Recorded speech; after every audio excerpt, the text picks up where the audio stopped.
This video is going to show you everything you need to hire an amazing virtual assistant that'll help you save more time, grow your business, and hopefully earn you more money. I'm going to be going through what a virtual assistant is and isn't, and why you need one, the benefits of hiring a VA. A VA is just short for virtual assistant, types of VAs, when to hire a VA, how much to pay a VA, how to hire a VA, how to manage your VA, potential drawbacks of hiring a VA, and then a quick review. These are all going to be chapters in this video, so if you want to skip through certain parts of this video, be my guest, go to the parts that you feel like will really be helpful for you. The first thing is what a virtual assistant is and isn't. A virtual assistant is somebody who can do tasks that don't really require specific expertise. These are the tasks that are mundane and repetitive. A lot of people use their virtual assistants to manage their email inbox. People who are more on the sales side, they'll have their virtual assistants scrape some data from databases and everything. A virtual assistant isn't somebody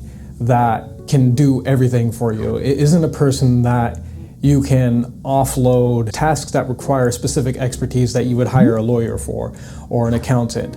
And I've seen this time and time again where business owners, they think that they need to get as much as you can out of that person. And I understand that you're spending money on somebody, on an employee, and you want them to be able to, you want to be able to get a return on everything that you invest in. But it's the wrong way to go about it with a virtual assistant. Them always feeling like no matter what, like on a whim, whatever you want, you just tell them, hey, go do this, and then they could do it. Everything works a lot better when there is a clear structure for the virtual assistant and for you. So you understand what the virtual assistant is going to do, and there are just very clear expectations from the beginning. And over time, what the virtual assistant might do for you can change. It's better to ease into it rather than just back-to-back everyday ad hoc tasks that are just spur of the moment and they aren't really prepared for. I'll get into this a little bit deeper further in this video. So I already talked about what a virtual assistant is and isn't. You need one simply because you need employees. One of the key skills to growing your business and earning more income and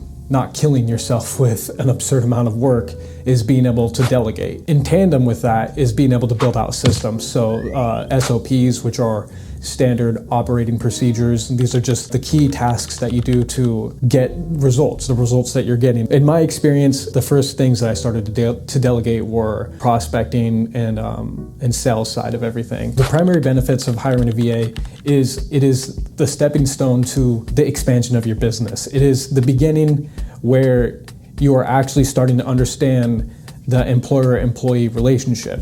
Aside from all of the other benefits, which are saving time, offloading repetitive tasks, a great benefit that I like is that you are building a relationship. I've heard a lot of people have bad experiences with hiring VAs. The thing is that a lot of people like to put the blame of their own shortcomings on the thing that they did. So it's like, for example, you're having a hard time with your health or losing weight, you blame the gym instead of blaming yourself. That's wrong. There's a lot of people who use the gym as it's intended and they're healthy and they're fit. So it's the same thing with a virtual assistant. If you've had a bad experience with the virtual assistant, it is because you didn't follow the process, you weren't thorough, you may have rushed, or you were attempting to get more than actually building a relationship with somebody. And this is the problem that a lot of business owners have, which is they view their employees as only a return on investment, and that's the only thing that they focus on. But you have to understand that these are human beings too, that are trying to build their lives, and they're dependent on you, that you're an opportunity for them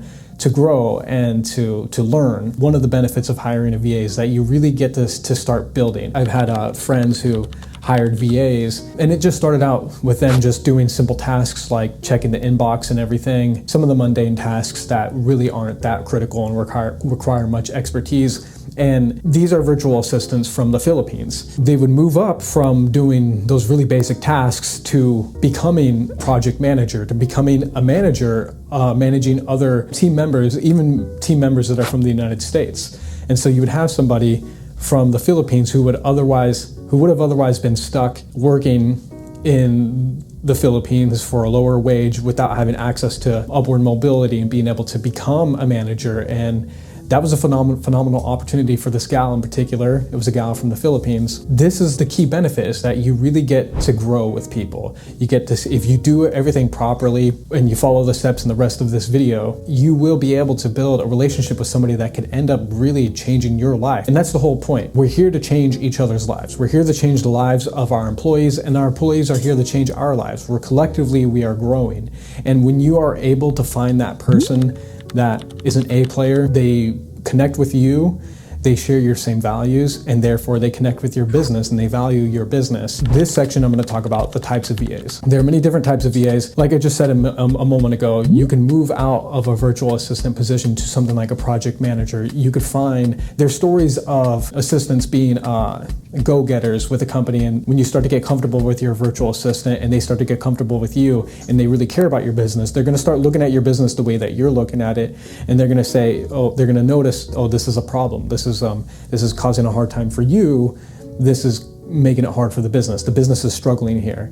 And they might just step in and start doing the task, or they might ask you, hey, I noticed that this is going on. I want to start doing it. And all you have to do is say, yeah, sure. There was a story of a virtual assistant who was working for this company, and they noticed that the finances, they were growing and they just weren't keeping track of the financial data. And so this virtual assistant was essentially able to move from a meager virtual assistant position to a financial controller. Because they were working with a small business, with an entrepreneur like yourself, they had the opportunity to learn these other functions that are really critical for a business, and a growing business at that. By the time this business owner exited the business, this employee was now equipped with all of these skills and experiences to be able to move to a different company, even bigger company, as a financial controller. That is a beautiful story. It's a beautiful opportunity for both a business owner, because obviously this virtual assistant helped that business owner get to the point to where they could exit the company for millions of dollars, and that business owner helped the virtual assistant so that they can build their resume and now have access to really phenomenal jobs. Initially, you have the very basic types of VAs, which just do the repetitive tasks, and they don't have a particular set of expertise. They will follow the SOPs and the systems that you've created. Then there are other VAs that are more specialized. So you could have, like, real estate agents, they have inside sales agents that help them with the appointment setting, with managing leads. And so these virtual assistants primarily focus on the sales process. And then you have virtual assistants that are more tech-enabled, that do stuff with coding for, let's say, your development agency. We're starting to move away from generalized virtual assistants right now, not only with virtual assistants in the United States, but also virtual assistants from the Philippines, Latin America, Malaysia, places like that. The world is developing, especially second worlds, and places that used to not have workers that were fluent in English or workers that were highly skilled. The world's developing, and it's developing fast, and a lot of people around the world want to be able to have access to the wealth that we here in the United States have the luxury of having, and we have access to a really good standard of living. They've understood over the decades that in order to get access to this higher standard of living, they need to be fluent in English, and they need to be skilled in what the Western marketplace values. Here at my company, we've been helping people hire employees from overseas that are more specialized, that have project management skills. They have bachelor's degrees, master's degrees. People are hiring salespeople over in the Philippines. They're hiring senior level developers, project managers, like financial controllers, accountants even. And so there's a lot of opportunity right now. And so the types of VAs is growing really quickly. You're not only just confined to hiring a VA. You can now hire any role that you have remotely to employees overseas. You can hire a VA in many different scenarios. Usually people hire a VA when they are getting overwhelmed, when they have too much work on their plate. Some people hire a VA at the very beginning. You know that there's a particular task that is going to be automated anyways. So like you don't necessarily need, like let's say you do have the time to do your prospecting for your sales process. You could hire a VA at the very beginning just to do that. And that's simply because you already have it in your budget and you already know that you really excel at this particular area in business. So you just want to 100% focus on that while your VA does that. But typically you need to hire a VA only after you have your systems and your procedures set in place. You need to have your SOPs, and that is the best time to hire a VA. If you don't have any systems in place, if you don't have any SOPs, you're just going to end up burning yourself and your virtual assistant. There isn't going to be clear expectations, and there isn't going to be a clear understanding on what the VA might do. And then you'll find yourself spending more time showing and teaching the VA what to do rather than them actually doing stuff. And this might cause a problem with you. You might be resentful. You might feel like you're wasting money, or you're wasting time. Like you might think to yourself, hiring a VA was supposed to help me, but I'm now spending more time helping this VA. And this is the biggest fear a lot of people have with hiring a virtual assistant or hiring their first employee. And it's also one of the biggest pitfalls people have when they hire an employee or a virtual assistant, because they don't know how to set up their systems prior or create and communicate clear expectations and tasks that the VA needs to do. The next and the most important part, this is probably the part that everybody skipped to right now, which is how to hire a virtual assistant. When you're hiring a VA, yes, you need to make a job description that is thorough, that communicates exactly who you're looking for, what you're looking for, why you're looking for it, and being able to specifically target a group of people. It's the same thing like sales. You don't just say, hey guys, I offer this service and I'm selling this thing to everybody. You know, when you have a particular product, you know who, or a particular service, you know who may want that and which pain point that solves for those people. And it's the same thing for hiring a virtual assistant. Again, they're human beings. They have things that they're good at, and then they also have expectations. They have the expectation of working with a company and with a business owner who cares about them, who cares to know them, who cares to care what they care about, and who cares to help them progress through life. So this is the thing that we're playing here. We got businesses that are business owners and entrepreneurs that are working to find the best talent, people that genuinely care. And then you have the best VAs, people that are A players, that are willing to go above and beyond for your business and to truly care. They're looking for those business owners and those entrepreneurs who truly care also. So if you're not one of those people that can truly care, and this is probably the most important part of this video, is to understand that you're building relationships and you have to truly care to a degree. They're investing their lives. And as far as we're concerned, we only get one life. And so that's a huge investment for somebody to invest their time and their life with you as a business owner, as a company. Aside from all that stuff, the best place to hire a VA is Facebook groups. You could post on Upwork, LinkedIn, Indeed. There are some other job boards that are specific to particular regions like the Philippines, and there's Latin America specific job boards. And one of the big ones that I haven't seen people talk about yet is subreddit or Reddit. So there are subreddits that are dedicated to virtual assistants or remote employees or employees overseas. And a lot of these people, they're communicating with each other, they're trying to find the best jobs, and there are a lot of high quality virtual assistants in those subreddits. You have to stay on top of your job posts. Obviously, when you post something, it doesn't stay at the top. It will get drowned out by new job posts and by new posts in general. And so you just want to keep updating these job posts, maybe repost it again on Upwork, repost it again on LinkedIn and Indeed.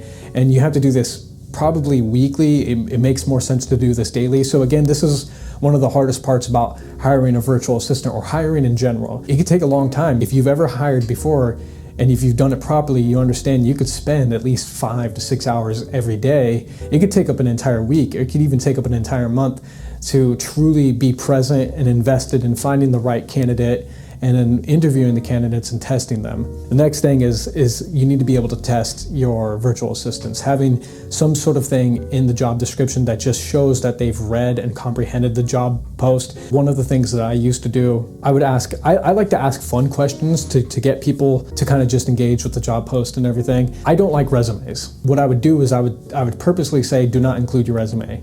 And sometimes I'd get people who would just include their resume anyways. I would say, okay, they clearly didn't listen, and that was enough for me to just know not to even move them any further in the hiring process. And then further down the line, you're gonna wanna do more thorough tests like English fluency tests and a free test where it's just like asking them to do a little small task, research something, or maybe collect a list of something just to see if they're able to do something like that. And then You might run them on a trial period, give them a task for a day. So this is something that you would already have an SOP for, a system for. You would give them access to this SOP, and then you would give them a task for that day. If you're hiring from the USA, you're going to be spending $20 to $25 an hour. If you're hiring from the Philippines, you could be spending $8 an hour to $10 an hour. Latin America, you could be doing $8 to like $15 an hour and stuff. So it's not that expensive to test them out for like a day or a couple days. At worst, they didn't really do the best of job, and then you lost a little bit of money, but it's not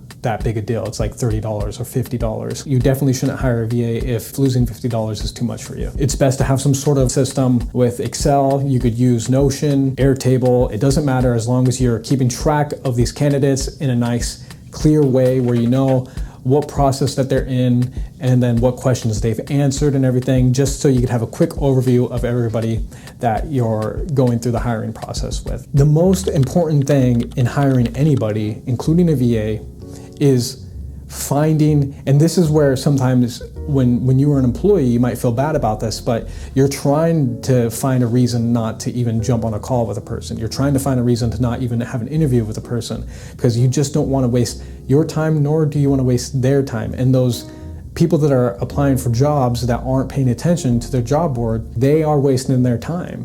And you don't want to be like them. You don't want to waste your time. So creating every single stage from the job description to the test, to every single thing that you're requiring of your applicants, you're trying to get people to not do it so that they can get filtered out. Managing your VA is an entirely different story. There are many different tools that you could use to manage your VA. The key thing to managing your VA was already mentioned in this video, and it's having a strict system and SOPs that they can go to so that you don't need to continually stop what you're doing and go and answer their questions and show them what to do. One of the key indicators that you have an A player is that they're able to iterate the system and document it. The next thing is your form of communication, end of day reports. Typically, when you're first hiring your first employee and it's just a virtual assistant that's managing tasks that don't require deep expertise, it's best to have these tasks be measurable. So if you're new to this and perhaps you are maybe a tad fearful of letting go of some of these tasks and you just need to make sure that they're getting done, when the work is measurable, it's easier for you and it's easier for the employee because they know exactly what they have to do and you know exactly what they have to do. They could report this at the end of the day. So let's say you only have a VA that does a particular set of tasks like getting leads, filtering those leads, and then sending emails to those leads. You're gonna have an end of day report of, let's say, the amount of emails they needed to send in that day or the amount of direct messages that they had to send that day, or cleaning the inbox or whatever. And then also at the end of the week, like total amounts of emails sent and everything, just anything that could be measured.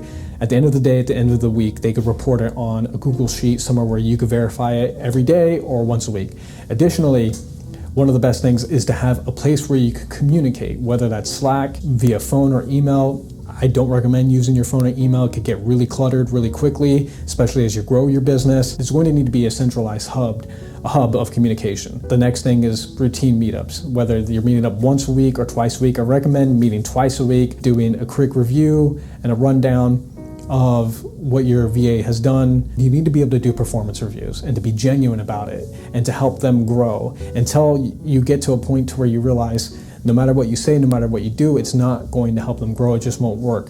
And inevitably you will have to let them go. But they should have an opportunity to at least be able to communicate with you. And so doing routine performance reviews at the end of every month or at the beginning of every month or just at least once a month is very important. Additionally, one of the most important things about managing a VA is incentivizing them. They need to know that that if they meet certain metrics and if they meet them consistently, that they are going to be rewarded for it, whether that's going to be a bonus or potential to get even more important tasks for the business, that they're not just at a dead-end job. Potential drawbacks of hiring a VA. If you're getting a virtual assistant from the United States, the obvious drawback is they are expensive and they're working remotely and you don't necessarily know if they are doing the work and maybe they're taking shortcuts, and eventually you'll be able to see that.